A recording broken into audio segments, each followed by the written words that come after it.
তারকা এক জিনিস আর শিল্পী এক জিনিস। হ্যাঁ, তারকারও শিল্পী, কিন্তু আসলে আমরা চাই আমাদের যে কাজ করি, আমরা যে ক্রিয়েটিভ কাজ করি বলে আমরা বিশ্বাস করি, সেগুলো মানুষের হৃদয়ে থাকার জন্যে।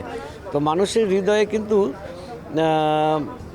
অনেক আমাদের লিজেন্ডারি অভিনেতা পরিচালক যারা আছেন, তারা মানুষের হৃদয়ে বসবাস করেন।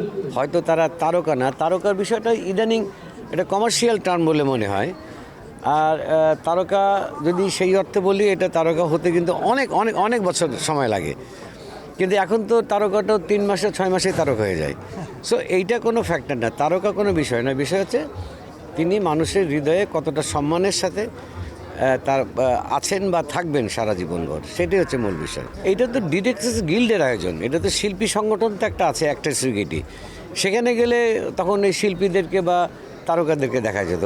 আমরা তো বিহাইন্ড দ্য ক্যামেরার মানুষ, তাই না? আমরা তো তারকা না। বর্তমান সময়ে যে নাটক বা শিল্প সাহিত্যের যে অবস্থা আমরা দেখছি, তার দ্বারা তারা কতটুকু উপকৃত হচ্ছেন কি হচ্ছেন না।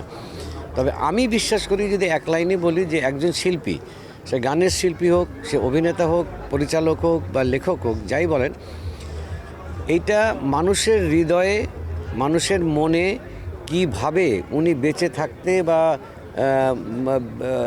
মরণের পরেও মানুষের হৃদয়ে কিভাবে থাকবেন, সেটা তার দায়িত্ব। এইটা আমি বলতে পারবো না যে এখন সমাজ এটা চাচ্ছে, এখন ভিউয়ের যুগ, ভাইরালের যুগ, সুতরাং স্রোত যেদিকে যাচ্ছে সেদিকে আমি গা ভাসাবো, এটা আমি মনে করি না। ব্যক্তিগতভাবে আমি মনে করি না। আমি মনে করি যে আমার প্রত্যেকটা শিল্পীর, পরিচালকের একটা আইডিওলজি থাকা দরকার, তার নির্মাণের পেছনে তার সুচিন্তিত থাকার দরকার, এবং তাকে বুঝতে হবে যে এই শিল্পকর্মটা সরাসরি দর্শকদের উপরে, মনের উপরে প্রভাব ফেলে। তো সেই ক্ষেত্রে আমাকে অনেক দায়িত্ববান হতে হবে, এভাবেই আমি বিশ্বাস করি, এবং প্রত্যেক শিল্পীরই সেই দায়িত্বটা মনে রাখা দরকার। আমরা চেষ্টা করি আপনাদের জন্য ভালো নাটক নির্মাণ করার, কিন্তু হয়তো আগে যেভাবে হতো সেভাবে হয়তো আমরা এখন করতে পারছি না। তারপরেও কিছু মানুষ তো আছেই যারা তাদের জীবন দিয়ে ভালো কাজ করার চেষ্টা করছেন। তো আপনাদের পৃষ্ঠপোষকতা পেলে, আপনাদের যদি অ্যাপ্রিসিয়েশন পাই, তাহলে অবশ্যই আমরা আরও ভালো কাজ করতে পারবো।